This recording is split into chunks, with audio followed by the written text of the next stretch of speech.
Moni ndine Jack. Nde kangaroo uyu dzina lake ndi Jack. Amakhala ku North Carolina ku USA ku zoo. Ainake a zoo ali ndi zinyama zingapo kumeneko anthu amapita ukatani kukaziona. Zonse zimakhala m'khola mwake chani. Nde mwini wake wa zoo dzina lake akuti ndi Robert Slate. Nde mchimwene wake Eric Slate wa zaka 52 anali chikhalidwe chonyamuka kupita kutiko ku zoo kuja akatero alowe mu khola kapena nditi mu cage kaya ndi mu enclosure ya Jack kangaroo basi azilimbana naye ngati kuti akumenyana. Nangasipa cha makangaroo amakonda zibakera komanso amakonda makiki eti amamenya osati masewera. Ndi amazitenga zosekesa nthawi zonse ati amapita pena amapita ulendo ndi ulendo kuti azikatani akasewere ndi Jack kasakha ngati akumenyana.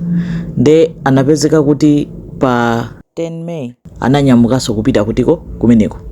Koma tsiku limenelo kuoneka ngati Jack kangaroo zamacheza sanalibe nazo ntchito, samafuna kucheza ndi munthu, samafuna kuzunguzidwa.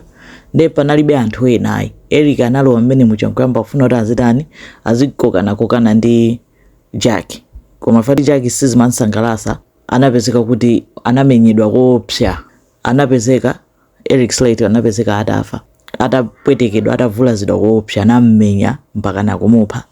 Nde apolisi anabwera chani. Nde brother wake akukana kunena kuti ayi musathamangire kunena kuti wamupha Eric ndi Jack ayi. Chifukwa chonena kuti Eric wakhala kudandaula kuti mtima umawawa. Andiyeti munthu wachira kutibulidwa anampeza mukeji sikuti anampeza panja wafera mukeji momwemo mwa Jackimo kunena kuti amakalimbana naye ndi awammenya mpaka na wamupha.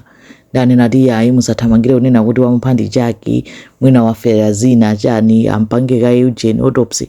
Ndi akumpanga autopsy kuti apeze kuti chamupha cheni ndi chani. Koma aliyense akudziwa kuti atibulidwa ndi ndani, atibulidwa ndi Jack. Brother wake yokwina kwangu kuchita mantha mwina kuti akapezeka kuti akuganiza kuti ndi Jack kangaroo wakeyo amulanda. Chifukwa choti kangaroo wakeyo amapangisa anthu kuti azipita ku zoo kukaona zinyama. Ndi mmodzi mwa zomwe anthu amakonda kupita kuti tikaone Jack the kangaroo. Ndi Eric akumana nazo sizinayende afera kusewera ndi chinyama mamoti azingokhala panja ngati anthu ena kumangoona zinyama zija kunja kwa gate.